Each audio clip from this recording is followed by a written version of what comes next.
போட்டு அக்கா மழைப்பு பிடிக்கி நான் படிக்க ஏழக போட்டு அக்கா மழைப்பு பிடிக்கி நான் படிக்க ஏழக போட்டு அக்கா மழைப்பு பிடிக்கி தன்னானே தன்னானே தன்னானே தன்னானே தன்னானே தன்னானே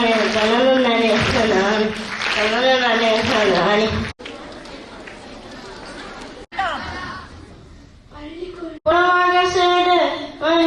படையடு அனைவரும்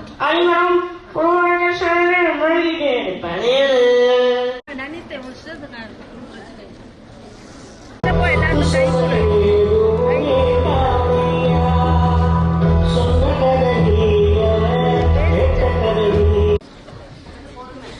வணக்கம்.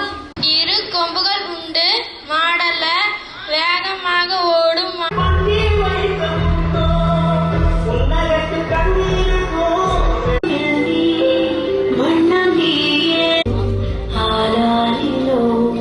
நீ பாட வருந்திட அழியாத காயங்களை ஆற்றும் மாயங்களை அனுபவம் கொடுத்திடுமே மழை காற்றோடு போகும் வரை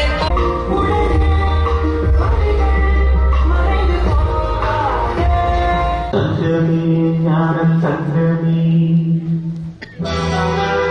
ஞான சந்திரமே என்ன நினைச்சே நான் சிரிச்சேன் ஞான சந்திரமே தரம் புரிந்தாய் எனக்கு நன்றி உரைத்தேன் உனக்கு நான் தான் என்ன நினைச்சே இமயமல சிறுசு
நீங்க டிசபிலிட்டியா இருக்கீங்க, நீங்க கை மூடி தவழ்த்த மாதிரி தான் வர்றீங்க, அதனால இது வந்து எங்களுக்கு ஆக்சசிபிலிட்டி அந்த அளவுக்கு பண்ண முடியாது அப்படின்னு சொல்லிட்டாங்க. ஒரு 2-3 நாள் சரியா தூங்கவே இல்லை வந்து. அப்ப வந்து நம்ம சொசைட்டில வந்து கண்டிப்பா நிராகரிக்கப்படுகிறோம். அப்ப நம்மளுக்கான வேலை எதுவுமே இந்த சொசைட்டில கிடைக்காது. யார் நம்மள வந்து ரெகனைஸ் பண்ணுவாங்க? நம்ம வீட்டுல சாப்பாடு இல்ல, நம்ம விவசாய குடும்பம் தான், மாடு காடு தோட்டம் காடு இப்படித்தான் இருந்தோம். சரி, நம்மள பார்த்துக்க அம்மா இருக்காங்க, அக்கா இருக்காங்க, இப்ப ஒய்ஃப் வந்துட்டாங்க, பாத்துக்கலாம். ஆனா இதுக்கு பேக் போனா எக்கனாமிக்கலா ஒரு ஸ்பேஸ், நார்மலா இருக்கிறவங்களே எக்கனாமிக்கல சப்போர்ட் இந்த சொசைட்டி எவ்வளவு மதிக்கும் எல்லாத்துக்குமே தெரியும் இல்லையா? அப்போ ஒரு பார்வை திறனோ ஒரு செவித்திறனோ ஒரு கைகால் குறைப்பாக இருக்கக்கூடிய மாற்றுத்திறனை சமூகம் எப்படி லீட் பண்ணி எப்படி கொண்டு போறாங்க அப்படின்னு வெறி சாதாரண வெறி இல்லை. ஒரு பிளாஸ்க்ல மட்டும்தான் காஃபி இருக்கும், அந்த நைட்டு ஃபுல்லா உட்காந்து படிப்போம். அடுத்த நாள் பக்கத்து கிடைச்ச வேலைக்கு நம்ம அப்புறம் ஐஸ்கிரீம்ல கம்ப்யூட்டர்ல ஆப்ரேட்டரா இருந்தேன், அங்க போய் ஒரு 8 hour ஒர்க் பண்ணிட்டு மறுபடியும் வந்து படிப்போம். Education is most powerful weapon அப்படிங்கிறது எப்போ நம்மளுக்கு உறுதியா தெரியுது அப்படின்னா, நம்ம ஒரு இடத்துல வந்து உட்காரோம். மிகப்பெரிய ஒரு, அதாவது குரூப் 1 கிளியர் பண்ணிருக்கேன், குரூப் 2 கிளியர் பண்ணிருக்கேன். அந்த குரூப் 2ல கிளியர் பண்ணி தான் சென்னை போய் நான் ஒர்க் பண்ணிட்டு இருந்தேன்.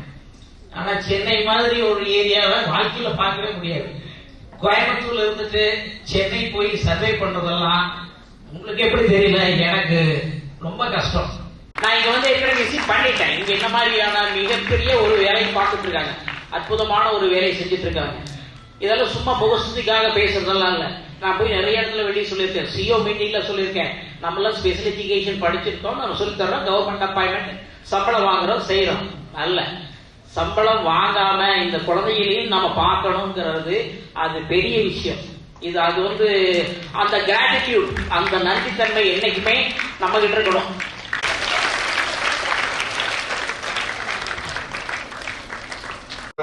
ஒரு பாதிப்பு, அந்த பாதிப்பை உணர்ந்து அந்த பெற்றோர் எவ்வளவு சிரமப்பட்டு அவரை உருவாக்கி இருக்காங்க அப்படின்றது, அப்பாவும் அம்மாவும் உருவாக்கி இருக்காங்கன்றது அதை ரொம்ப சிறப்பா விளக்குனாங்க.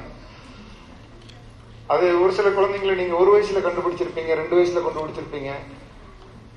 அதுதான் உங்களுடைய தனித்துவம். அதை நீங்க கண்டுபிடிக்காம நிறைய பேரண்ட்ஸ் என்ன பண்ணிடுறாங்க, 13-14 வயசு வரைக்கும் அப்படியே ஒரு அந்த ரெகுலர் ஸ்கூல்லையும் ரெகுலர் இதுலயும் நடைமுறையிலையும் விட்டுறாங்க.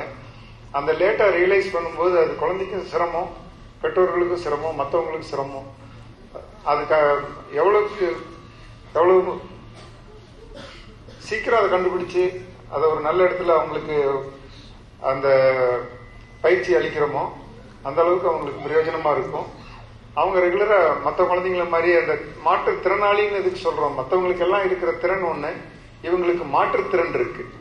அந்த 3D ஆகட்டும், ஒரு டான்ஸ் ஆகட்டும், வேற எந்த ஒரு அவங்களுக்கு இருக்கிற ஒரு ஆர்வம் இருக்கிறோ அந்த ஆர்வத்துல அவங்களுக்கு பயிற்சி அளிக்கப்படும் போது அது ஒரு அவங்க எக்ஸ்ட்ரா டேலண்டட், அவங்களுடைய திறன் ரொம்ப பிரமாதமா மாறிடும். அந்த மாதிரியான ஒரு வாய்ப்பை நீங்க அந்த குழந்தைங்களுக்கு அந்த சரியான நேரத்தில் கொடுத்திருக்கீங்க. அதுக்காண்டி உங்களுக்கு பாராட்டுகளும் நன்றியும் தெரிவித்து விடுவேன்.